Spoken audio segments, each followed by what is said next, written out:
Many organizations spend a lot of money, a lot of resources in new software and the latest tools, and then come to find out 6 months later that no one is actually utilizing these tools. People are still stuck in the previous tools that they used to have. Then I think also this one applies for managers. Even myself, I need to learn from my own mistakes. Managers or the leaders have to use it. You have to lead from the front. Start using a new thing or change how they've been doing it. It's like asking somebody who was running a race to stop, change their shoes, and then continue running the race. You're going to slow them down. They're going to feel uncomfortable. Maybe the shoe doesn't fit, So it's not, we need to reframe how we bring in new tools and new tech. So many organizations spend a lot of money, a lot of resources in new software and the latest tools, and then come to find out 6 months later that no one is actually utilizing these tools. People are still stuck in the previous tools that they used to have. So how do we stop the new tool from just becoming an icon in people's screens that they do not click? Okay, cool. Yeah. So I guess it's the story of our lives, and I don't even think it's a thing of a new tool. Sometimes it can be an upgrade of an old tool. Even I'll just give the example. Like in the office, we use Workspace.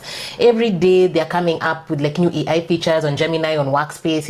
On the all staff chat, you're always being given updates. Like any of you using all these new features? No, even myself, I don't. Right? So it doesn't only apply for a new software or a new tool altogether, but it also applies to even upgrades of things that are existing, right? And what usually happens is everybody's like, oh yeah, interesting, oh thank you, and then everybody just goes back to the same old, right? And I think even I have made that mistake in that whenever we bring in something new, we usually frame it as it's a technological thing, right? We're over there like framing it as, oh, the feature does this, the feature does that, the feature does the other, instead of actually thinking about it more of a psychological problem. So that's why change management is important, as we were talking about it earlier, right? Because asking a new team to start using a new thing or change how they've been doing it, it's like asking somebody who was running a race to stop, change their shoes, and then continue running the race. You're going to slow them down. They're going to feel uncomfortable. Maybe the shoe doesn't fit, So it's not, we need to reframe how we bring in new tools and new technology.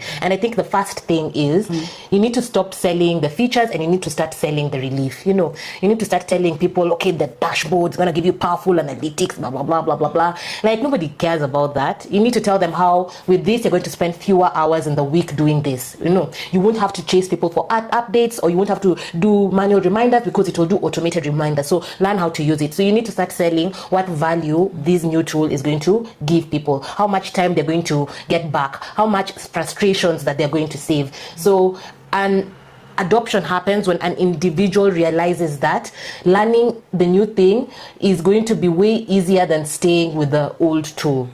So how do you practically start? I think the best way is maybe even don't try, if possible. Sometimes you need to do a hard switch, right? But if you can, don't try and sell everything at once, right? Probably just pick the biggest pain point, and then people can start seeing, okay, this thing is working for me in a certain area, and then they'll be curious to know what will happen. Then I think also this one applies for managers. Even myself, I need to learn from my own mistakes. Managers or the leaders have to use it. You have to lead from the front. Like SE, if I'm over there telling you, use Google Vids, and then now you're like, oh yeah, Beryl did a video. She didn't use Google Vids. She went on to, I don't know which platform. I won't name names, right? So everybody always looks, okay, if the manager is doing it, if my boss is doing it, then okay, I will do it. You have to lead from the front. You have to lead by example. So the best tool in the world is useless if it stays in the box. So you have to focus less on the software and focus more on what problem is going to solve, how is it going to make their life easier and better. And instead of even packaging it as, oh, we have a new tool, just think about it, this is a better way of doing things, and it's going to make your lives better and save you time. You can leave earlier. You won't be here complaining about work-life balance. It will give you that work-life balance. So I think it's reframing it, leading by example and starting small, and look for the quick wins. Okay, very insightful. Thank you so much. Welcome.